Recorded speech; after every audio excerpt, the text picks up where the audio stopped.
সম্মানিত সাংবাদিক বন্ধুগণ, আসসালামু আলাইকুম। এই আমাদের স্মৃতি বিজড়িত এই জায়গায় অনেক দিন পর আবার আপনাদের সাথে দেখা করার সৌভাগ্য হয়েছে। আপনাদের সবাইকে ধন্যবাদ। ঐকমত্য কমিশন আপনারা জানেন দীর্ঘদিন ধরেই অনেক মিটিং আমরা করেছি এবং বড় ডেভেলপমেন্ট হয়েছে যে অনেকগুলো বিষয়ে with some small note of dissent আমরা একমত হতে পেরেছি। নোট অফ ডিসেন্টের ব্যাপারে মাননীয় বিজ্ঞ আইনজীবী আছে, উনিও ব্যাখ্যা দেবে এটার লিগ্যাল স্ট্যাটাস কি। এখন যে আলোচনা চলছে সেটা হচ্ছে এটা কিভাবে বাস্তবায়ন করা হবে, কি কি বিষয় ঐকমত্য, এই ব্যাপারে কনসেনসাস ইজ দেয়ার, আমরা পৌঁছে গেছি। এখন কি পদ্ধতিটা বাস্তবায়ন হবে সেটি হচ্ছে আজকের মূল আলোচনা।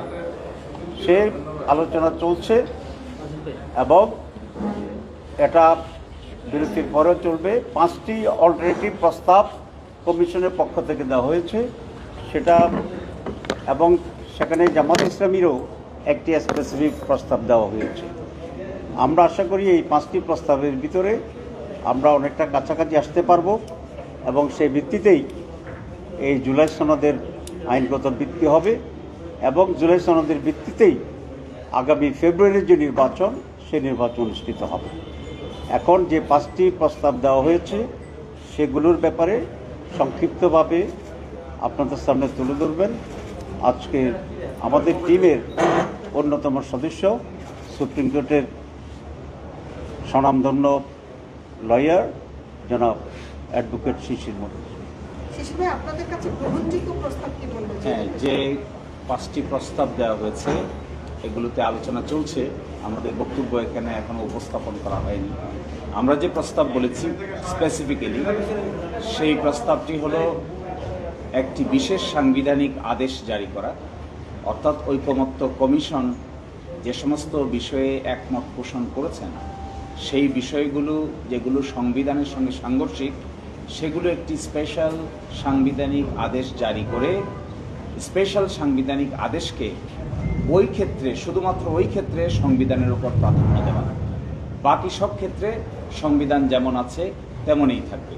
আপনারা জানেন যে আমরা এখানে বলেছি আমাদের ড্রাফটে যে কনস্টিটিউয়েন্ট অ্যাসেম্বলি অর্থাৎ জনগণের ইচ্ছার বহিঃপ্রকাশ ঘটেছে 5 তারিখ। এই ইচ্ছার বহিঃপ্রকাশটা বাস্তবায়ন করার জন্যই সকল আলোচনা চলছে। যখন কোনো সংবিধান ছিল না, যখন দেশে কোনো সরকার ছিল না, যখন দেশে কোনো বিচার বিভাগ ছিল না, যখন দেশে সরকার চলে গিয়েছে 5 তারিখ, 6 তারিখ, 7 তারিখ, 8 তারিখে সরকার গঠিত হয়েছে, বলা হয়ে থাকে সাংবিধানিক বিধান অনুযায়ী যে এই সময় জনগণের ইচ্ছা কার্যকর ছিল।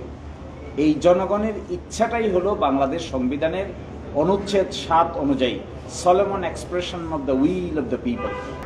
এবং বর্তমান যে সরকার আছে সেই সরকারই কোন মেয়াদের ভিত্তিতে দায়িত্ব পালন করছে, এগুলো সবেই আমরা সংবিধান ভায়োলেট করে ফেলেছি।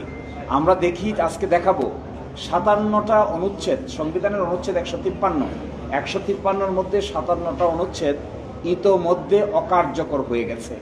যেহেতু সরকার ব্যবস্থায় সাংবিধানিক প্রক্রিয়া ফলো করার কোনো সুযোগ নাই, অভ্যুত্থান ঘটে গেছে, এই জন্যই আমরা বলেছি একটা নতুন সাংবিধানিক আদেশ জারি করার জন্য।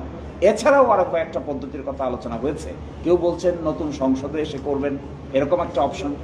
কেউ বলেছেন রেফারেন্ডামের মাধ্যমে করবেন, এটা একটা অপশন।